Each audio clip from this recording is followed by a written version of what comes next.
The call was an emergency. The location given, Bar train station. A voice from a public phone box reported that there was blood everywhere. The caller then stated that she had just been raped and attacked. Her words were broken by sounds of distress as she explained that she was bleeding heavily.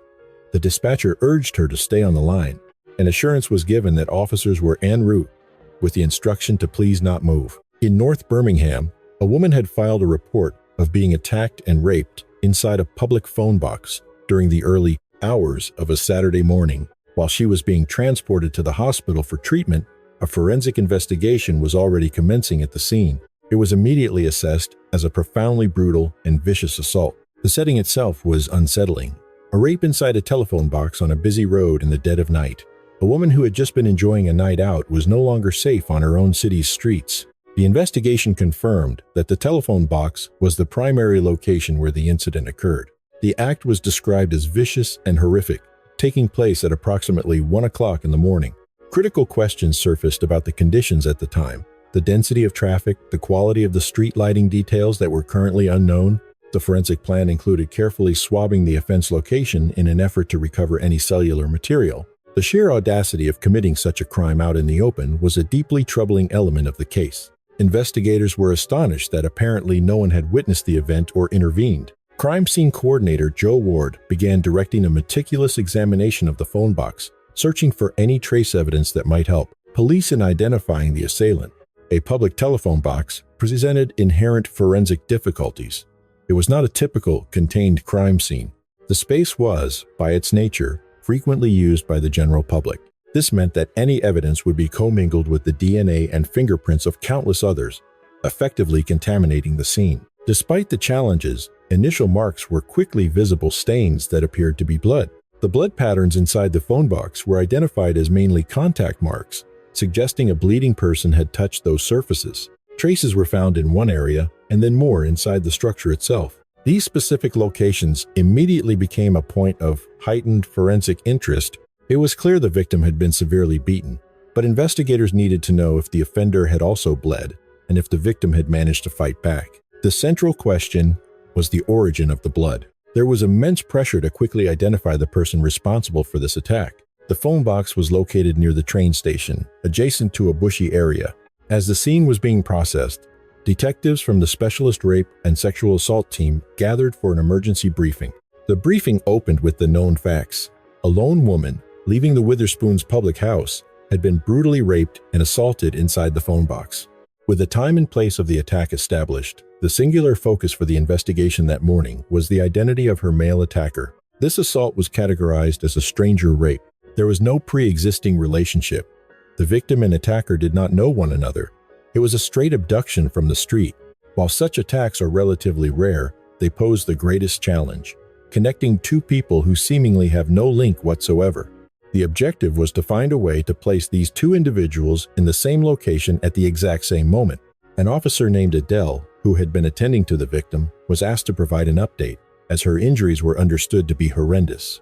When asked about the victim's state, the officer noted that while she was presenting a strong demeanor, she was likely in a state of shock. Regarding the specific injuries, they were visually concentrated on her face. She had clearly lost a significant amount of blood, caused by a large and quite deep cut under her eye. The absolute forensic priorities were the high and low vaginal swabs, as well as the victim's undergarments. The team was reminded that an individual capable of this level of violence was currently at large on the streets. Every resource had to be focused on capturing this man right now. He had committed a series of horrendous acts. His future behavior was impossible to predict. For every day that he was not apprehended, the risk to the public was obviously increasing. After receiving initial medical treatment at the hospital, the victim was then taken for a detailed forensic medical examination. It is an act of immense courage for a survivor to come forward and report such an incident. The examination begins gently, with a quiet assurance and a slight adjustment of her gown. In the stark methodology of a sexual assault investigation, the victim's body itself is considered a primary crime scene. The initial instructions are critical and counterintuitive. She is advised not to wash, not to use the toilet, as her body now holds the key forensic evidence.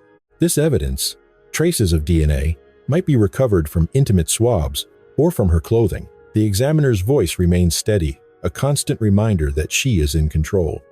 If you're uncomfortable at any point, tell me, and I will stop. The words are meant as a small anchor in an overwhelming sea of trauma. You're doing really well. The survivor has just endured a horrific and deeply traumatic event, yet the investigative team is forced to work against the clock. The forensic specialist begins the delicate process of taking samples, using nothing more than the tip of a sterile swab. There is a finite forensic window to collect the most viable evidence before DNA inevitably starts to degrade and become contaminated. Time is a critical factor. The process moves forward only after the intimate samples have been painstakingly collected. Attention then turns to her clothing. Her underwear is carefully collected, along with other items, to be sealed and sent for forensic processing at a specialist laboratory. Investigators hope the clothing might yield seminal fluid, but they also search for the invisible. Cellular DNA transferred when the offender touched the fabric. It is a search filled with hope, but one that offers no guarantees. There are never any guarantees. With the forensic collection underway, the detective's next priority becomes securing a full, detailed account of the attack directly from the survivor. An investigation officer introduces herself, attempting to bridge the sterile official gap. I am Police Staff Investigation Officer Paul, but call me Adele. There is an acknowledgement of the immense strain of the process. The investigators are acutely aware that the victim has just survived a harrowing ordeal. The task is a monumental one, asking a person to sit across from a complete stranger and recount the most traumatic experience of their life. But it is essential to capture her account early, in its rawest form. Her memory holds fragments and details that cannot be gleaned from any other source. The request is made for her to recall everything, in as much detail as her mind will allow. She expresses the internal struggle, the effort to simply absorb the reality of what happened to her. Her story begins on an ordinary evening, delivering a birthday gift to a friend at a pub in Perry Bar. After it closed, sometime after 1 or 2 in the morning, she began the walk toward the train station. The physical toll of the assault is stark. Her eyes are swollen shut from bruising, and her nose is broken. Looking at the severity of her injuries, investigators understand the extreme level of violence she endured. Forcing her to relive it through testimony risks exacerbating her trauma. The interviewer must therefore guide her carefully through the painful memories. She recalls the moment it began, someone grabbing her from behind, then shoving her into a phone box. She describes an arm wrapped around her, the impact of punches landing on her body. With one free hand, her attacker pulled down her skirt and leggings. She tried to move, but he struck her repeatedly on her head and face, and then he assaulted her. When asked about specific biological evidence, she is uncertain. The chaos of the event left many details a blur. When asked if he spoke, she recalls only a few words. He had ordered her to shut up, and she noted his voice carried a foreign accent, possibly Middle Eastern, Kurdish, or Romanian. Regarding his physical presence, she states he was not a large man, perhaps around 5 feet tall. The investigator probes for any other noticeable features, like tattoos or markings. She has no memory of such details, only of her own voice pleading, "Leave me alone, leave me." In the assessment of the investigators, her recall is incredible. She provided his height and a description of his accent, including a potential region of origin. While these details can be subjective, they represent the only information investigators have about the suspect at this stage. It provided them with a crucial, if slender, starting point for the investigation. Back at the crime scene, the forensic team identifies traces of blood, noting small spots here and there, with possibly more on the interior surfaces. After carefully swabbing the blood inside the phone box, the team begins a methodical hunt for any latent fingerprints that may have been left by the attacker. The fact that the assault occurred within such a confined space increases the likelihood that the suspect made contact with the surfaces of the telephone box. The primary hope is to discover the most damning piece of evidence, a clear fingerprint left in the victim's blood. Traces of something else were present, but the impressions were faint, degraded. To bring these ghost-like images to life, investigators must turn to chemistry, applying dyes engineered to react with the faintest protein residues left by blood, and there it was. A subtle chemical reaction, a bloom of color that signaled a hidden story. Several viable prints began to materialize from the background, with one in particular drawing the team's complete attention. Their focus shifted from the interior to the exterior, where they identified a damning cluster of fingerprints on the outside of the frame. Before the chemical treatment, the The fingerprints had been nearly invisible, spectral smudges that forensics suspected were left in blood.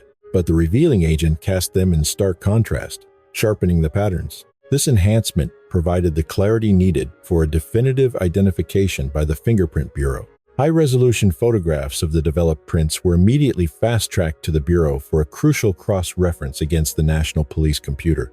The question hung heavy in the air. Was this the single, devastating mistake the perpetrator had made? This small, careless trace of himself could be the very thing that would ultimately betray his identity. With physical evidence secured, the investigation pivoted to the city's silent digital witnesses, its vast network of CCTV. Links to camera footage arrived directly from the shopping center's security division, providing high-quality video that ran until 4 a.m. and offered a sweeping, panoramic view of the entire area. Birmingham is a city blanketed in surveillance, but this technological advantage presents its own labyrinthine challenge of sorting through countless feeds from traffic routes, buses, and public spaces. The team was faced with what could amount to hundreds of hours of footage. In this phase of an investigation, there are never any guarantees about what secrets the cameras might hold. The immense task of scrutinizing every frame from the area surrounding the crime scene fell to digital media investigator Rob McKinnon. This kind of work demands an almost inhuman level of patience. It also requires a meticulous attention to detail, because while searching for one specific clue, an investigator must log everything else, as any anomaly could become critically relevant down the line. To anchor the timeline, detectives were dispatched to the pub the victim had left just moments before she was attacked, hoping to reconstruct her final movements. Inside, the initial review yielded just 2 camera feeds, one covering an entrance and another monitoring the pub's central area. As is often the case with older systems, the nighttime footage was of a significantly lower quality. This digital degradation makes advanced techniques like facial recognition nearly impossible and often fails to produce an image clear enough for a public appeal. They searched for another angle, perhaps from a camera near the slot machines, but its view proved to be even worse. The images were riddled with color distortions and digital noise.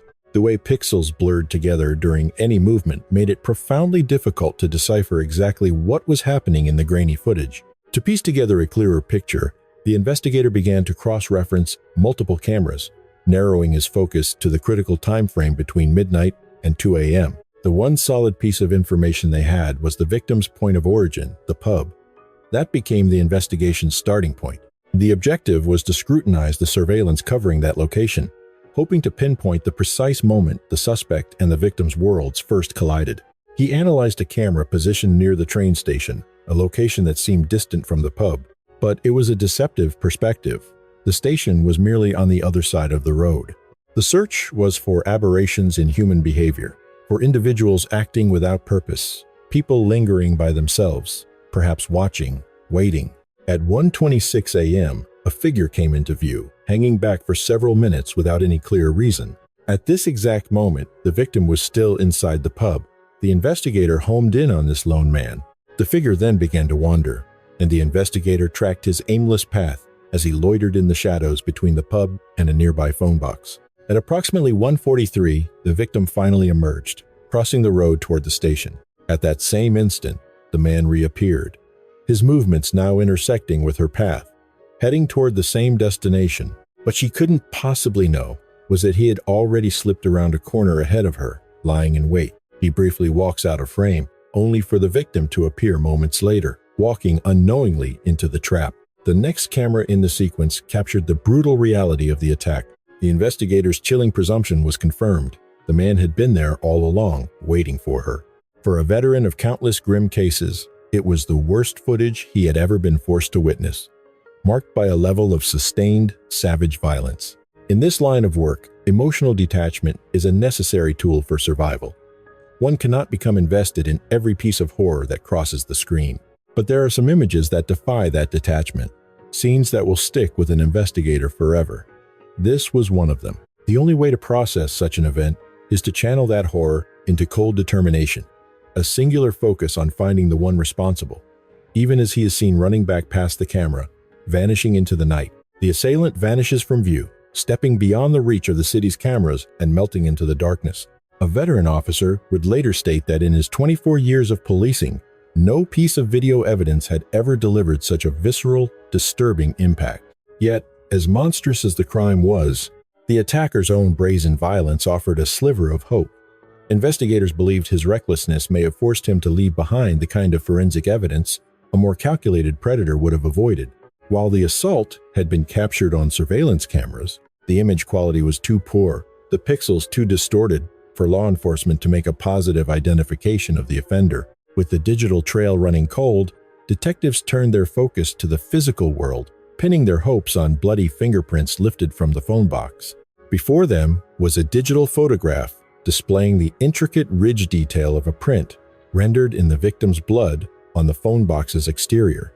But first, examiner Mick Colleen had to undertake a crucial step, comparing the prints against those of the victim herself, a standard procedure to eliminate her from the inquiry. His analysis began with a single, distinctive characteristic, a ridge that flowed smoothly and then stopped, a feature forensics calls a ridge ending. He then located the exact same ridge ending in the identical formation and sequence within the victim's own set of fingerprints. Following that first point of comparison, he noted one intervening ridge, followed by another ridge ending, then another intervening ridge, and a third ridge ending. In total, 8 distinct ridge characteristics on the crime scene print appeared in the exact same formation and sequence as those on the fingerprint form. The examiner was now certain this was a positive identification against the victim's own elimination. Prints. 24 hours after the attack, with a violent predator still at large, Detectives Joe and Emma convened for an urgent review of the case. The briefing opened with a stark summary of their progress. The fingerprint analysis from the telephone box was complete. Most of the prints lacked sufficient detail, and the one viable print they recovered had been conclusively matched to the victim. Dried blood swabs had also been collected from the phone box itself. The operating assumption within the investigative team was that all of the blood recovered from the scene would ultimately belong to her. All intimate samples had been submitted for forensic analysis, but they had yielded no positive DNA results from an unknown subject. The team was now pinning its hopes on the DNA analysis of the victim's pants, with results still pending. A chilling reality began to set in. Despite hopes for a quick forensic break, all results had so far been negative, and they were running out of time. The pressure was mounting, a heavy weight fueled by the knowledge that this man remained a profound danger to the public. At 6:30, the evening news broadcast led with the story.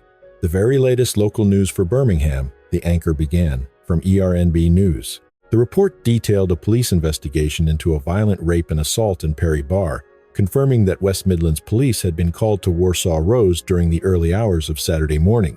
The description of the suspect was sparse. A man of slim build, wearing tracksuit bottoms and a hoodie. The broadcast concluded with an appeal to the public, urging anyone with information to come forward. Meanwhile, detectives Emma and Adele had obtained what could be a critical break: CCTV footage from the pub the victim was in just before the assault. The camera's view covered the foyer, a perfect vantage point to see the faces of every person entering the building that night. Their mission was to meticulously comb through hours of the evening's footage, hunting for the image of a man in a dark tracksuit, who matched the figure from the attack. They knew the victim's location, but the attacker's presence was a complete mystery, raising a storm of questions. Was he a regular at the pub? Had he spotted her there before? Had there been any prior contact between them, however fleeting? The only solid clue they had was the clothing he wore during the attack, a visual that served as their starting point. The detectives scanned the crowds on screen, their attention drawn to a group of men hovering near the entrance. One man in particular seized their focus. He wore the same tracksuit, the same trainers, and projected an aura of menace. The timestamp confirmed it. Just after midnight, a man who perfectly matched the description provided by the victim calmly entered the pub. That was him. He walked straight in, glanced briefly at the men's toilet, and then, inexplicably, headed directly into the female toilet. There was no mistake. He had entered the women's restroom. They watched the monitor, the time code ticking upward. 10 seconds. 15 seconds. How long would he stay in there? He re-emerges, then enters the men's restroom. He is observed peering out, carefully surveying the bar area. His objective remains unknown. His hand rests on his crotch. The assessment from observers is that he is masturbating. It is a profoundly disturbing display. The psychological analysis suggests he is arousing himself with the thought of an impending attack. This is identified as predatory behavior. Emma and Adele meticulously track the man's movements as he lingers near the restroom area. A sudden alert from the observation team. Could that be the target? He re-enters the main space. This time, he makes no pretense of heading for the men's room and moves directly inside. Just then, the woman exits the restroom, but he appears unaware of this development. His actions suggest he believes she is still inside. The theory is that he has followed her toward the restrooms. It is a terrifying sequence to witness. The woman has clearly been targeted. At 1:20 a.m., the man is recorded exiting the pub just moments before the victim departs. Investigators are confident that the footage has yielded valuable assets, clear images to be used for a press release and for internal circulation among officers. The images of the man wanted in connection with the rape are distributed in a force-wide alert. The query comes back, is there an image? Affirmative. The image is being sent through for urgent public release. In the opinion of the investigators, a person capable of this kind of assault is unlikely to be a first-time offender. Therefore, apprehending this individual before he has the opportunity to attack someone else becomes the paramount objective. An analyst named Ra is called over to review a piece of surveillance footage. The video reveals the suspect striking a bus stop with his fist. While reviewing CCTV for additional forensic leads, an investigator named Joe discovers footage of the suspect from shortly before the attack. This specific telephone box is identified as the very place the victim was assaulted. He strikes the structure with significant force, enough that he may have broken the skin on his hand. The offender clearly exhibits issues with anger, evidenced by his aggressive gait and the force with which he punched the bus stop. A possibility emerges. If he cut himself, he may have left blood on the bus stop. That thought immediately registers as a potential forensic opportunity. Based on the CCTV, the point of impact is located, and a technician prepares to swab that central area. Coordinator Rachel Hughes is dispatched to swab the bus stop, searching for any trace of skin cells left by the offender's punch. Unfortunately, the search reveals no trace of any blood. Hopes now rest on finding some kind of cellular material, despite the fact that the bus stop is completely exposed to the elements. Recent rain introduces the strong possibility that any evidence could have been washed away. As time passes, DNA deteriorates. Time is of the essence. A break comes from one of their own officers, who has recognized a potential suspect from his patrol area. A known offender, who bears a close resemblance to the circulated CCTV image, has been officially identified by a police officer. Intelligence checks on this person of interest begin immediately.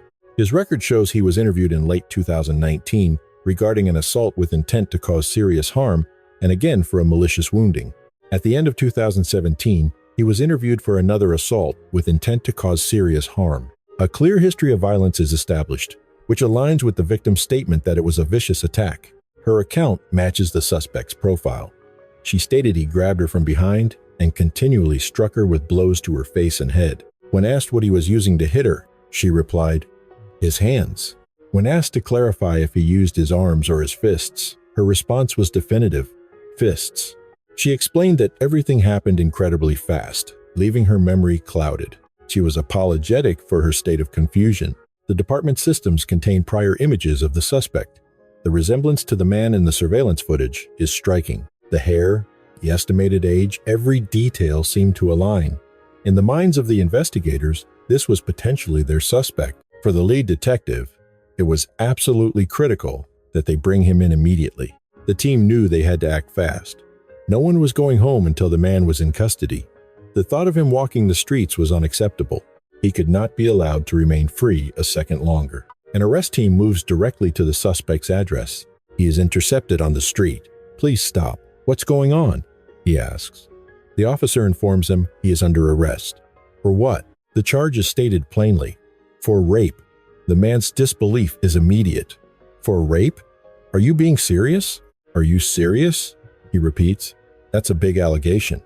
An officer directs him to move, to close the door. The scene is now secured. The property is frozen, awaiting the arrival of the forensics team.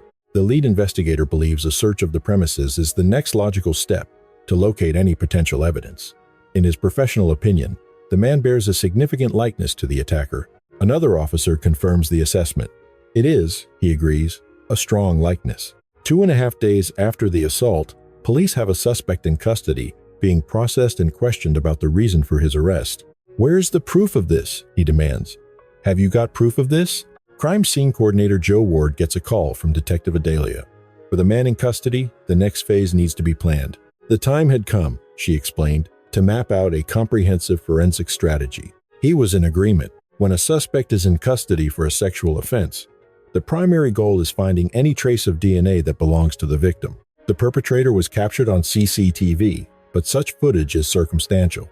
The images can be unclear, and individual interpretations of them vary. The detective was therefore acutely conscious of the need for definitive forensic evidence to establish an undeniable link between the suspect and the victim. Because the victim was punched multiple times, the detective gives instructions to photograph the palms and the backs of the suspect's hands.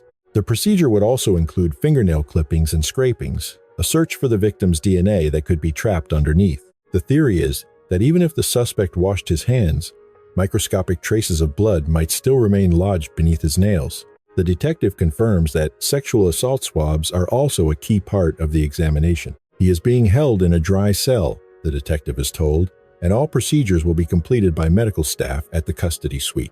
The coordination was perfect. While the suspect is held in a dry cell, a measure to prevent him from washing away crucial evidence, a series of tests are initiated to forensically connect him to the attack. The first step in the lab is to photograph the victim's underwear, exactly as it was received. The examiner is looking for any trace of semen, which would hopefully yield a DNA profile. Barring that, there might be cellular DNA transferred from the attacker's hands when he touched and pulled off the undergarment. Forensic examiner Jamlee Knight begins by testing for the skin cells that the suspect may have transferred from his hands onto the underwear. She applies a specialized adhesive tape to the outside waistband, theorizing this is where the offender grabbed the victim from behind to pull her clothing down.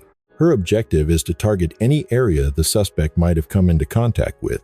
After collecting samples for cellular material, the process moves on to screening for semen. The item is carefully moistened, a necessary step to ensure that any semen staining present will transfer to the blotting paper. Next, the blotting paper itself is tested for the chemical signature of semen. If the enzyme acid phosphatase is present, a purple reaction will appear on the paper. A deep purple color blooms across the test strip, indicating a very strong positive result.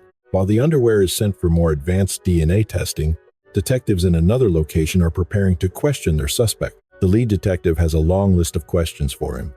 The investigator's suspicion is that he is the one. The burden of proof is now on him to provide an alibi, to demonstrate that he was not the man who committed the attack. The suspect, however, offers only a prepared statement. He vehemently denies all of the allegations against him. He claims he was not present at the scene of the alleged assault and rape, insisting he has never met this person in his life. He claimed he could not recall his whereabouts on Saturday, only that he was not in the vicinity of the Perry Bar train station. From that moment on, he would offer no further comments or answer any questions directed at him. The detective acknowledged the statement, but made it clear there were still further questions that demanded answers. Investigators presented CCTV footage captured from a pub at the one-stop shopping center in Perry Bar. When asked if the man in the video was him, his answer was a simple no. He could provide no one to verify where he was or to confirm that he was not at the scene. His defense, therefore, was a simple claim of mistaken identity. Yet, he offered no explanation for what he was doing during that critical time. He could not provide a single name of anyone who could corroborate his whereabouts, a position that investigators found difficult to believe. In their professional experience, it strained credulity that an individual could not remember their activities on a Friday night. When asked if there was a reason he might not want to remember, his response was a cold no comment. For an investigator, a no comment is a red flag. It begs the question, if you are innocent, why not provide an account? Why had he not simply told the officers where he was, allowing them to verify it and bring the entire matter to a close? At that stage, there simply wasn't enough evidence to bring charges. The investigation was now entirely dependent on forensics to move forward. With the suspect refusing to cooperate and answer any questions, detectives were on the clock. They had 24 hours to either charge or release him. In the sterile environment of the lab, a technician began by methodically cutting a strip from the evidence's top layer. Inside the laboratory, forensic scientist Jaime Lee was concentrating on the section of underwear that had previously tested positive for semen, searching for any sperm heads that might contain the suspect's DNA. The fibers were carefully teased apart, a delicate process designed to free any sperm heads that might be trapped within the fabric. This was done to ensure that when the chemical reagents were applied, they would have the best possible chance of being released. A centrifuge was then used to separate the denser sperm particles from the rest of the material. Next, Jaime Lee added a dye that would stain the sample. If any sperm heads were present, they would appear red under the microscope. The result, when it came, was incredibly faint. An average ejaculation can contain between 80 and 300 million sperm heads. But on this slide, she could see only a single sperm head. Forensic science had advanced massively over the years, from a time when a large sample was needed to obtain a DNA profile. Now, a sample the size of a pinhead was often sufficient, but in this case, they were dealing with just one sperm head, making the process exceptionally difficult. The hope of the entire case now rested on the scientists' ability to work with that single cell and achieve a DNA profile that could match the person in custody. While that lone sperm head was fast-tracked for DNA extraction and profiling, the lead detective reviewed the evidence collected from the suspect himself. Before her were the booking photos of the male currently being held for the rape offense. She meticulously looked through the photographs that had been taken earlier that day. The discovery of CCTV showing the offender punching a bus stop prompted her to focus on his hands. An act of punching a hard surface with significant force, as was clearly visible on the CCTV footage, would be expected to leave visible injuries on the hand, specifically the right hand in this instance. The suspect had also punched the victim several times, which again should have produced some swelling or bruising. On his left hand, there was what appeared to be old scarring, but there were no visible injuries whatsoever on his right hand. That detail was more than a little concerning. There were serious issues with the physical evidence related to the injuries. Considering the extent of the victim's injuries and the number of times she was punched, investigators fully expected to find corresponding damage to his hands, certainly to his right hand, which was used in the attack. And yet, there was nothing at all. The victim had stated during her interview that her attacker had a very specific accent, suggesting he was either Kurdish or Romanian. But after listening to the audio from the interrogation, a significant discrepancy emerged. Unless the suspect in custody was putting on an accent through the entire interview, his voice did not match. His accent lacked any discernible regional markers, yet small anomalies were beginning to surface, casting a shadow of doubt over the man they held. They had an individual in a cell, but the connection was tenuous, tied to the scene by nothing more than an identification. It was a profoundly difficult and precarious position for the investigators.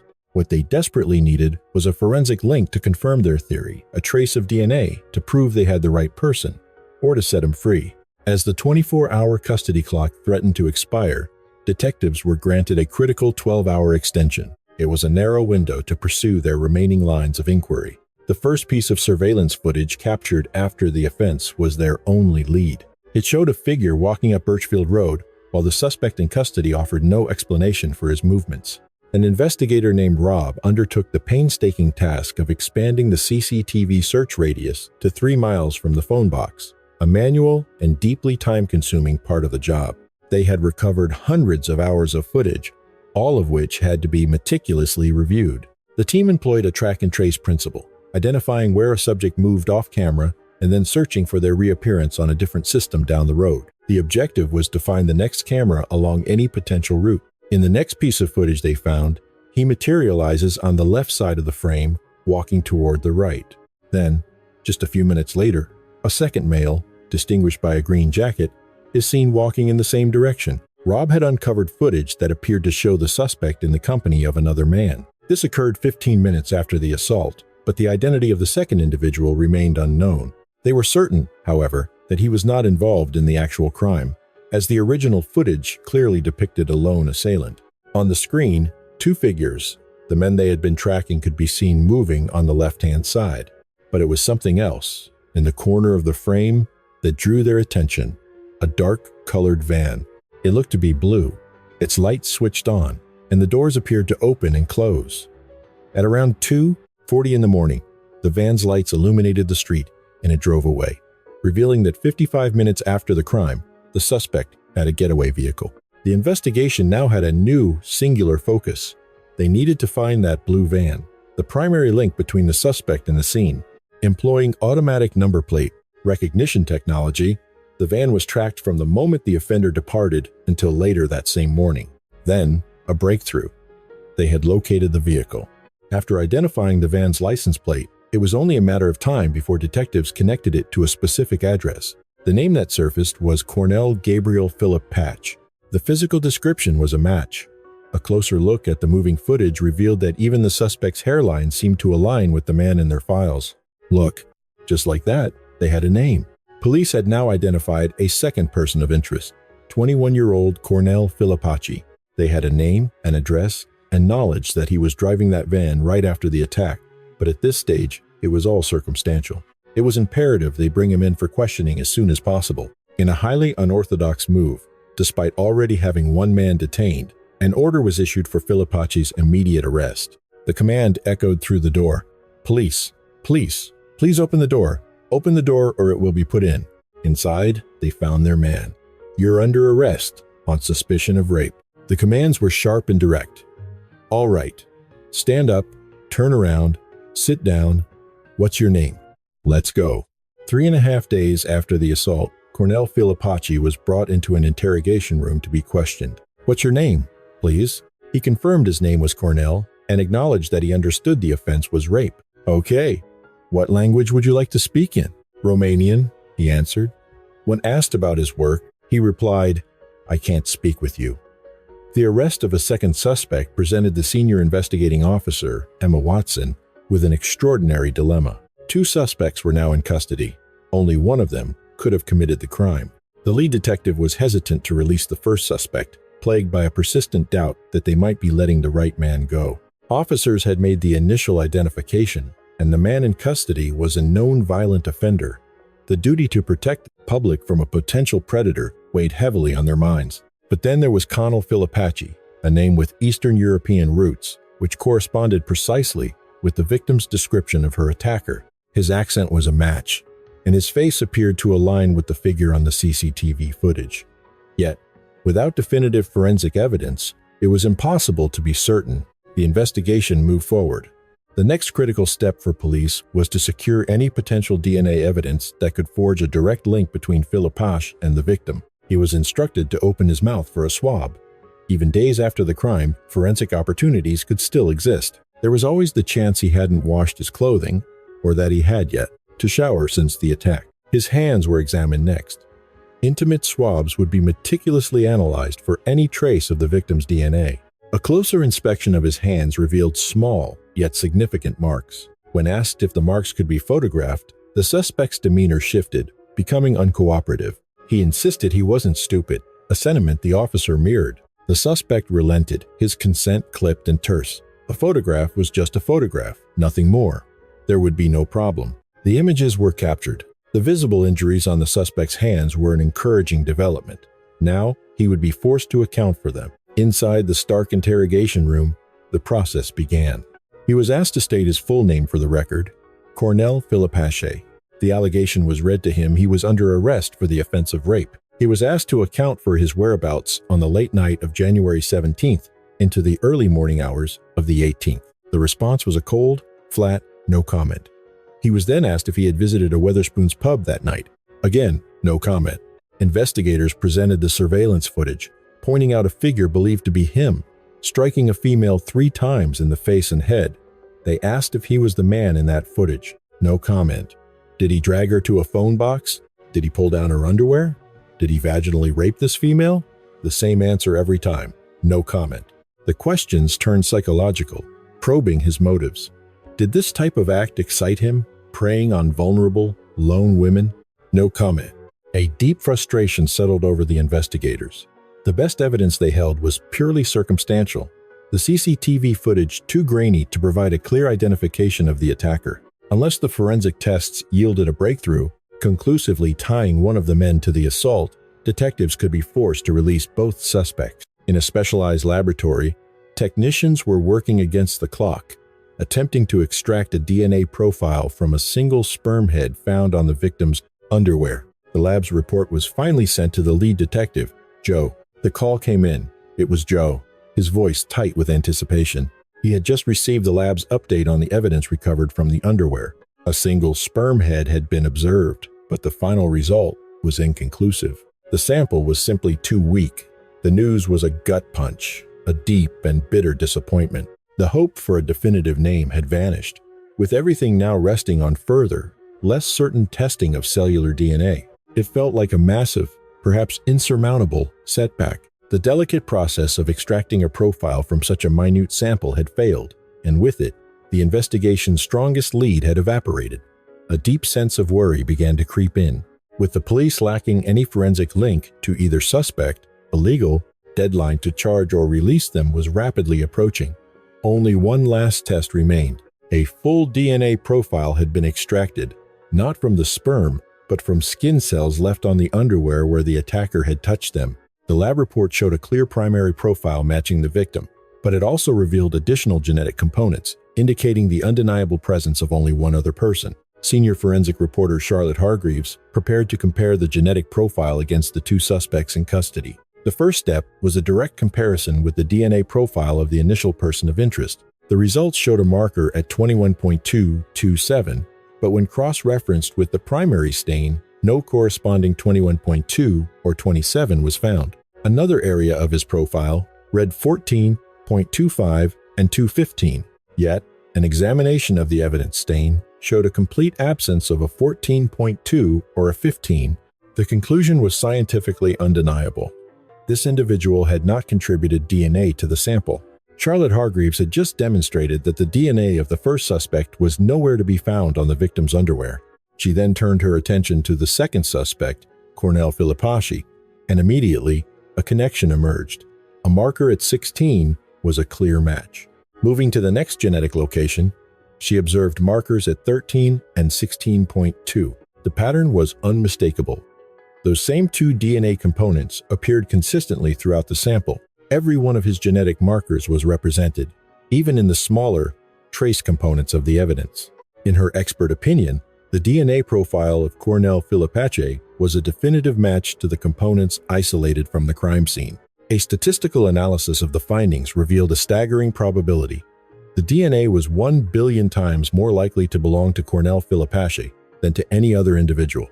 A call was made to the lead detective, a call that would change the entire trajectory of the investigation, bringing what was described as exceptionally good news. The focus of that news was the samples recovered from the victim's underwear. The lab had completed its comparison, and the result was a direct match to Cornell Filipacci, a development that brought profound relief to the team. The detective's reaction was one of pure elation, immediately understanding the significance and making plans to brief the entire investigative unit. With the team informed, the next step would be to strategize the subsequent moves in the case. This was the critical piece of forensic evidence they had been waiting for, the scientific link that tied all the disparate elements of the case together. The confirmation that the right person was in custody was absolute. There was no longer any room for doubt. For the investigators, the ability to inform the victim that her attacker had been caught was an immense, palpable relief. As one man was being prepared for charging, another was being processed for release, his signature a final formality. The flip side of this certainty was just as profound: the power to clear an innocent man. The forensic evidence spoke unequivocally, allowing for his immediate release from custody. Most importantly, the authorities could now formally charge a dangerous offender, armed with forensic evidence that was simply irrefutable. It was evidence that could not be argued or explained away. He had no plausible reason for his DNA being present. On her underwear, no reason other than the commission of the crime itself. In a sterile interrogation room, Cornell Filipacci was informed that the Crown Prosecution Service had authorized official charges against him. The first charge was rape. The second was grievous bodily harm with intent. He was reminded of the gravity of the accusations and given an opportunity to speak. His response was a simple, emotionless no. For the detectives, a storm of thoughts and feelings swirled. The sheer brutality of the attack had lent a desperate urgency to the entire investigation. As an officer escorted him back to his cell, the lead investigator noted a chilling absence of remorse or regret in the man's demeanor. The crucial outcome, for now, was that the person they firmly believed committed this horrific crime was no longer on the streets. Investigators felt as confident as they possibly could. They had built a strong case and were hopeful it would stand up in court. The call from the courthouse confirmed the final resolution. He received a sentence of 15 years, which was reduced to 10 because of an early guilty plea. It was a testament to great police work and solid evidence, a result that was met with profound satisfaction. The overriding feeling was one of relief that justice had finally been secured for the victim in what had been an emotional and unpredictable case. There had been a point of deep concern during the investigation. The fear that no DNA would be recovered from the underwear had been very real, making the final outcome a massive relief and highlighting the pivotal role of forensics. Ultimately, science had put a violent and dangerous man behind bars. The scientific evidence was so overwhelming that Cornell Filipaschi must have felt he had no other option but to plead guilty. Yet through all the procedures and breakthroughs, the central figure in the tragedy remained the victim. While recovery from such an ordeal is a lifelong process, the hope was that this verdict marked the beginning of her journey toward healing, a chance to begin rebuilding her life and looking toward the future. The duration was consistent, 1 hour. The timing, precise. It was a litany of what he considered his own personal failings. He traced the origins back to his family before abruptly dismissing the thought. In the cold, desaturated shadows of our city streets, a single moment of violence can shatter a life. But the harrowing investigation into the Perry Bar assault reminds us that even when the night feels endless, the light of truth is never truly extinguished. This case serves as a powerful testament to the silent, unwavering witness of forensic science and the resilience of the human spirit. Think about it. A single microscopic cell, invisible to the naked eye, carried the weight of justice. It was the bridge between a survivor's trauma and a predator's conviction. It reminds us that, in our modern world, no one is truly anonymous, and no act of cruelty can remain hidden forever. Beyond the handcuffs in the courtroom, the real victory lies in the preservation of human dignity, the power to clear an innocent man's name while ensuring a dangerous offender no longer haunts our sidewalks. Let this be our lesson. Courage is the first step toward healing, and truth is our ultimate shield. We must remain vigilant, look out for one another, and support those who find the strength to speak out. Justice may be meticulous, and the road to it may be long, but the truth doesn't just catch the guilty, it protects the innocent and paves the way for a safer, more compassionate world for us all.